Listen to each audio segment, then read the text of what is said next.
So what we're going to do now is we're going to straighten the front end of this car. If you guys know this car, it is not a car that I've driven, but this still technically is one of my cars. It was sold and now it's been derbied and now it's back to get fixed and then it'll be going back out again. I think that was a Sunbird bumper or something. It did give way. He was making some half decent shots with the front of this. This frame here kinked down. We're going to straighten that as best as we can. Put 2 plates on it. And this side here kind of bent in. So we're going to straighten that as best as we can. And we're going to put a couple plates on it as well. Now they've already done a whole bunch of work since the last time this car has been ran. They want the gas tank box moved down a bit, which honestly that's not the best welds there anyways. Does he have it welded all the way? Oh, he's got that welded all the way across. It's not coming off. Anyway, I guess I'm not going to do that because that's too much weld to cut. They've already got the back end jacked up. It's half decently coming in nice. The only thing I would do now is tie the trunk and the bumper together again, and it'll be good to go. He's got the air in the back tires, but he's still got a little bit of rubbing over here. Maybe we'll cut that away if we get some time. But the most amount of energy that we're going to focus our time on is the front frame rails on this thing. So like I said, the first thing we got to do is we got to cut this bumper off. We're probably just going to break out the torch and just hack this bumper off and start from there. So let's see what we're working with. We'll get the hood open and we'll get this bumper off and see what she looks like bare naked.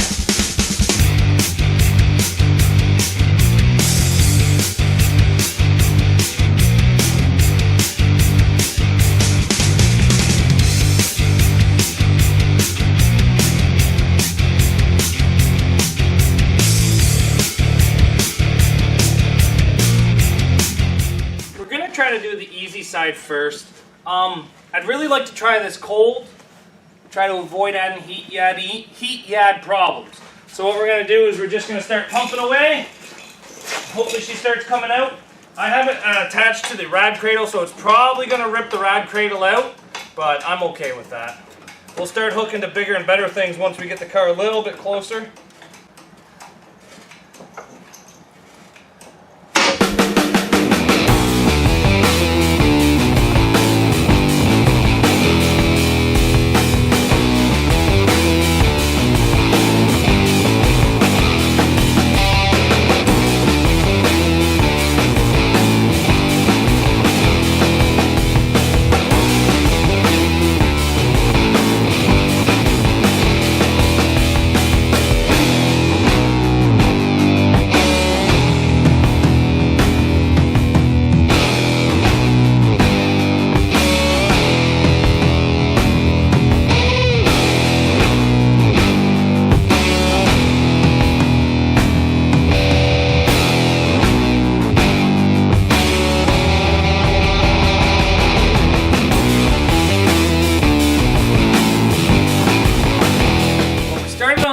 Side, and now we're going to move to the harder side. This side here is not 100% straight, but it's straight enough to get a plate on it. We're going to hit it with a hammer a couple more times to try to get it to bend a little sideways. Other than that, I think it's ready.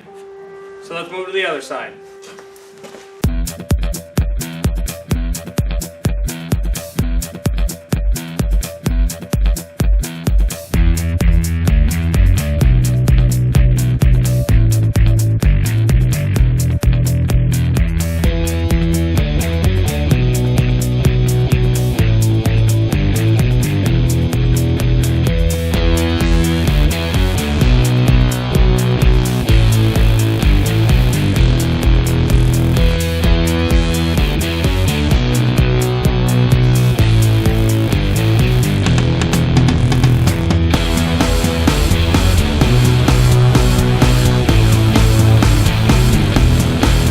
Well, we have Eddie's car done. We have the frame straightened out. We got as best as we could. It's not factory straight, but as best as we could. We got some plates on that side. This plate here went a lot better because I was able to fill the entire top side. Bottom side, not so much. We got one on this side, and then that plate's to hold the bumper on. Got a new bumper on. This is the one he provided. It's not the best bumper in the world. It's already been ran. She's already in a little worse shape than you would think. But this is a Crown Vic 98-01 bumper on the front of it. So it's on there. Good enough for me, good enough for him. We got my tire off and his tire fixed. We had to take all the dirt out from around the bead. It was stopping a nice seal. But yeah, other than that, everything's good to go. Car is going to be loaded back on the trailer and probably delivered back to him tomorrow because it's raining out. It's been raining out for 2 damn days. It's pretty hard rain coming down.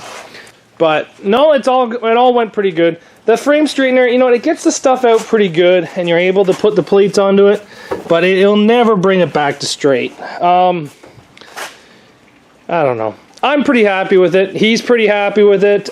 We've had to cut a little bit of the frame off to meet the curvature of the bumper. It's not the best fit in the world, but you know what, from what we had before to what it is now, I'm actually pretty impressed with it. I told him, I said, you're going to have to make smart hits with the front of this. Baby this driver's side frame rail because it's been damaged pretty hard. Even though we have the plates on it now, it's still going to bend. So he says that he's going to try to drive smart with it, have fun. All he's trying to do is get one more run out of this car before it's garbage. It actually leaks quite a bit of oil, so we addressed the problem. Problem is it's leaking a lot of oil. Solution, put lots of oil in, like 6.5 liters. Fill it up after each round and keep going. So hopefully everything goes good with them. I'm pretty happy to see this car go again. I used to own this thing, and when it's probably completely wrecked, I'll probably buy it back just for parts like axles and spindles and brakes. You never know. Coil packs, that kind of thing. So I want to get all the stuff out of it, but we're going to put some gas into it because actually it ran out of gas loading itself on the trailer, and we're going to load it back on the trailer to take to his house. So thanks for watching, guys. Helping out a buddy here, that's for sure, to get his car ready and go back in the ring. He's probably not going to run this till next spring, but he always gets a big ants on to get going. He's wants to be ready months and months and months in advance. So who knows where this car is going, but I don't think it'll be derby until next year, and it's only October 31st this year. So this car's probably going to sit for the next 6 months or so, 7 months. So he's already got it drained out of water, so that's a good step. But thanks for watching, guys. We'll see you back here tomorrow, and take care.